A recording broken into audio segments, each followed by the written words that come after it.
What is the real cost of that daily trip to Chipotle for lunch?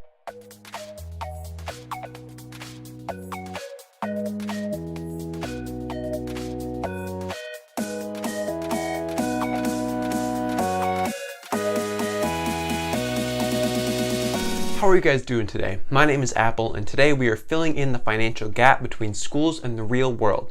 And today we are talking about how much you are actually spending on lunch and how much eating out for lunch actually costs you in the long run. So during the day, you gotta have some kind of food. So you've really got two options. You can either make your own food ahead of time, or you can go out to eat at a restaurant or some other place where you can get pre-made food. Now, this video is going to be focusing on the second option, and I'll be making a future video focusing on the cost of preparing your food ahead of time, how to do that, and why you might want to do that. But this video is really going to focus on the eating out aspect. So let's just hop right in, and I'm going to give you guys some numbers so that you guys can actually see the true cost of eating out for lunch every day at work. So for simplicity's sake, let's assume that the average lunch out costs $10. So we're going to start with $10 a day. Now, each year there are about 261 work days if you factor in weekends, holidays, and vacations. So we're going to use that number for how many days there are in the year.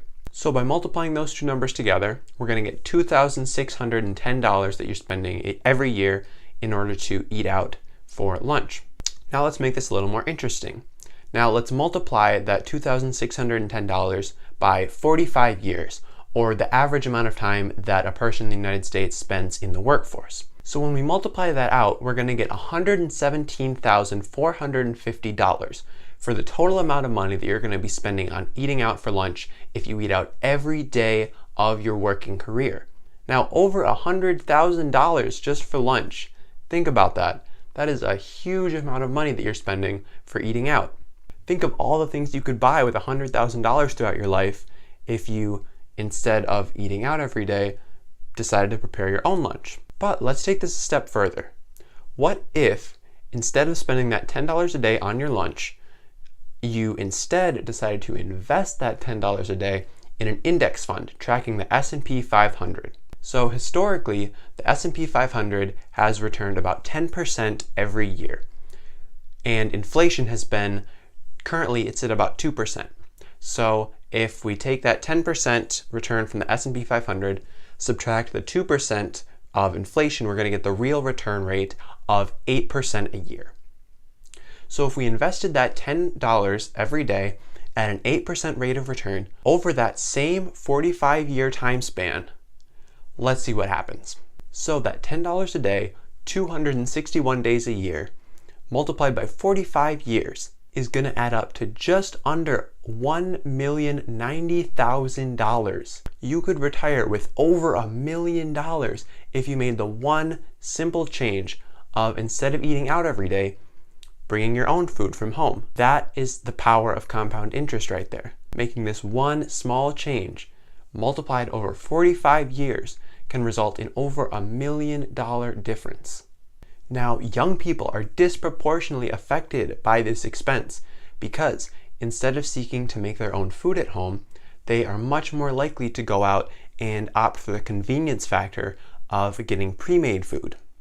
Many of these young people greatly overestimate the amount of effort that it takes to cook their own food and greatly underestimate how much their expense of buying lunch every day is actually adding up over time. And when this happens, they think that eating out every day is not that big of a deal and that it won't make that much of a difference. But as we just saw, it can make over $1 million worth of difference by making this one simple change. Ever since I realized how much this simple change could save me, I have been cooking a lot more of my meals at home and eating a lot better while saving a lot of money at the same time.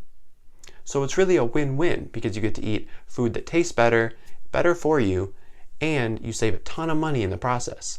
So if you are someone who habitually eats lunch out, take some time to reflect on this decision and ask yourself why you're doing this and if it's worth it for you in the long run.